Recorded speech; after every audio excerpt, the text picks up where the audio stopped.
এলেক্সার বিষয়ে তোমাদের দেখাবো আমি ডেটাবেজের ডেটা ফিল্ডের ডেটা টাইপগুলো, অর্থাৎ ফিল্ডের আমরা ডেটা টাইপ নিয়ে আলোচনা করবো।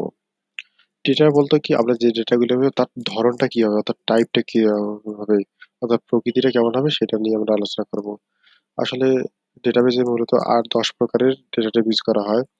প্রথমটা দেখো টেক্সট, এক নম্বর আছে টেক্সট। টেক্সট বলা আছে আমরা যখন যে লেটার নিয়ে কাজ করব, ঠিক আছে, বর্ণ বিশিষ্ট এই ধরনের ডেটাগুলোকে টেক্সট বলা আছে।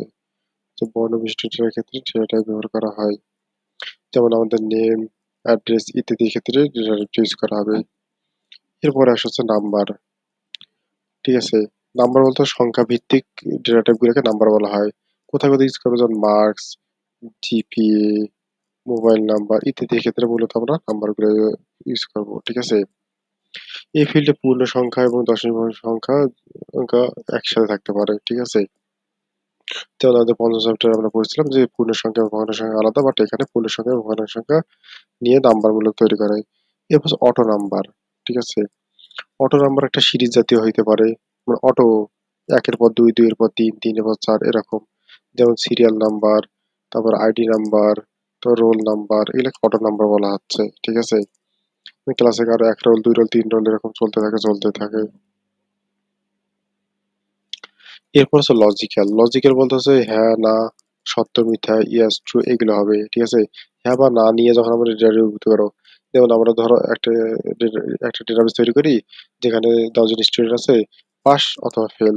এই যে পাস অথবা ফেল এই ক্ষেত্রে আমাদের যে ডেটাটা ইউজ করেছে লজিক্যাল ডেটা, ইয়াস, নো, ট্রু, ফলস, তারপরে অন অফ ইত্যাদি ক্ষেত্রে ব্যবহার করা হয়। অর্থাৎ হ্যাঁ এবং না মাত্র দুইটা মাত্র ক্ষেত্র থাকবে, এখানে আমরা লজিক্যাল ইউজ করবো। এবার ডেট অ্যান্ড টাইম, শুধুমাত্র ডেট অ্যান্ড টাইম বুঝতে পারতেছো যে আমরা যখন ডেট অ্যান্ড টাইম ইউজ করবো তখন আমরা এই ধরনের ডেটাটা ইউজ করবো, ঠিক আছে। আবার কিছু ফরম্যাট গুলো আমরা দেখি, জেনারেল ডেট এর ফরম্যাটটা হচ্ছে এরকম দেখতে, ঠিক আছে।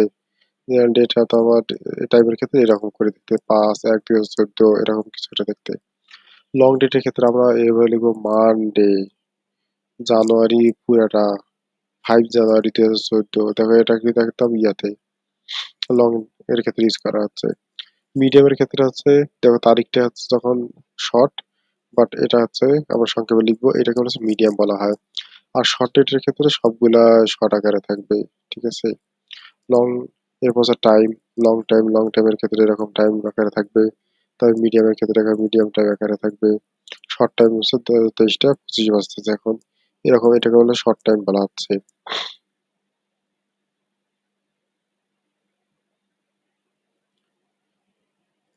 এরপর আমরা দেখবো হচ্ছে মেমো টাইপ। মেমো বলতে আমরা ধরো কোথাও কোনো কিছু কিনতে গেলাম, আমরা মেমো করে নেই, ঠিক আছে। মেমোতে কি থাকে, 1 নম্বর 2 নম্বর সিরিয়াল দিয়ে আমরা কি কিনলাম, কত টাকার কিনলাম সবকিছু দেওয়া থাকতে পারে।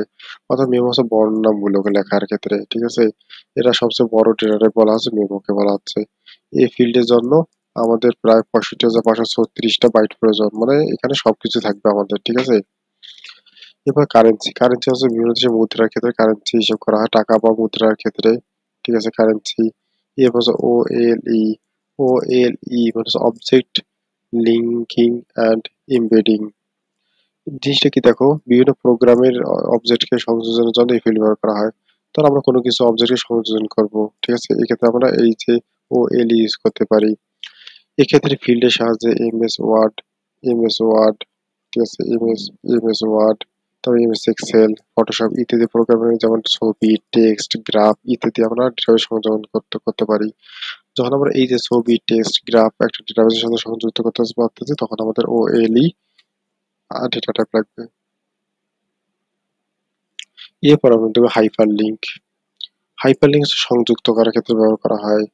সাধারণত ইমেজ অ্যাক্সেস প্রোগ্রামের ফাইলের সাথে ওয়েব পেজে যে আমরা একটা কোনো ফাইল যখন আমরা সংযোগ করবো তখন তাকে হাইপার লিঙ্ক ব্যবহার করা হবে। যেমন একটা ওয়েবসাইটে তুমি কোনো কিছু কেনা বেচা করতেছো, এখানে আমাদের কি করে একটা ডেটাবেস তৈরি, যারা যারা অর্ডার করতেছে তাদের একটা ডেটাবেস তৈরি হয়েছে, এই ডেটাবেসটা আমরা কি করব, যখন আমরা এক্সেল এর সাথে সংযুক্ত করে দেবো তখন আমাদের হাইপার লিঙ্ক প্রয়োজন। এরপর হচ্ছে লুক আপ ওয়াইজার্ড। লিস্ট একটা বক্স থাকবে, ঠিক আছে, একটা বক্স আকারে এগুলো থাকে মূলত। যেমন আমরা লিস্ট বা টেবিল যে কোনো একটা মান সংযোজন করি ওই ফিল্ডে লুক আপ ওয়াইজ নির্বাচন করতে হবে, অর্থাৎ একটা টেবিলের ক্ষেত্রে আমরা যখন আমরা কতগুলো লিস্ট চেক আউট করবো তখন আমাদের এই ধরনের ডেটা টাইপগুলো লাগবে। আমাদের কয়েকটা ফিল্ডের এখানে দেওয়া আছে, ঠিক আছে? যেমন কোনটা কোন ফিল্ড, রোল কি ফিল্ড, রোল হচ্ছে এটা হচ্ছে নাম্বার, রোল 1 2 3 হয়, তারপর নাম্বার টাইপ, ডেটা টাইপটা কি নাম্বার। নেম, নেমটা হচ্ছে টেক্সট টাইপের, নেম হয় কতগুলো অক্ষর দিয়ে, father's name text, mother's name text. অ্যাড্রেসটা মেমো হয়, কেন মেমো হয়, এখানে অ্যাড্রেসের ক্ষেত্রে আমরা স্ট্রিট নাম্বার, স্ট্রিট নং, তারপরে সব অ্যাড্রেসের নাম্বার দিয়ে লিখি কিংবা ইয়ে দিয়ে লিখি, তোমাদের টেক্সট দিয়ে লিখি, এজন্য আছে memo type. Date of birth অবশ্যই ডেটা টাইম হবে। সিজিপিএ, জিপিএ মানে হচ্ছে নাম্বার টাইপ। তারপর সেশন 16 17 18 19 এমন সেশন করে এগুলো ডেটা টাইম হবে। পাসিং ইয়ার ডেটা টাইম হবে। মোবাইল নাম্বার টেক্সট হইতে পারে, আমাদের ফোন নাম্বার হইতে পারে। এটা হচ্ছে বাইটের ব্যক্তি, এগুলো একটু দেখে নিবা, লং ইন্টিজারের ব্যক্তি গুলো কতটুকু। বাইট মনে রাখবা যে এইটা একটু মনে রাখলে বাইট হচ্ছে 1 বাইট, ইন্টিজার 2 বাইট জায়গা দখল করে। তারপরে long integer 4 byte, single 4 byte, double আছে 8 বাইট জায়গা দখল করে। এটা সিতেও এইরকম সেম পড়া, সিতেও ছিল আমাদের সি প্রোগ্রামের ক্ষেত্রে। এই ছিল আমাদের আজকের লেকচারটা, এরপরটাতে আমরা কোয়েরি নিয়ে আলোচনা করব।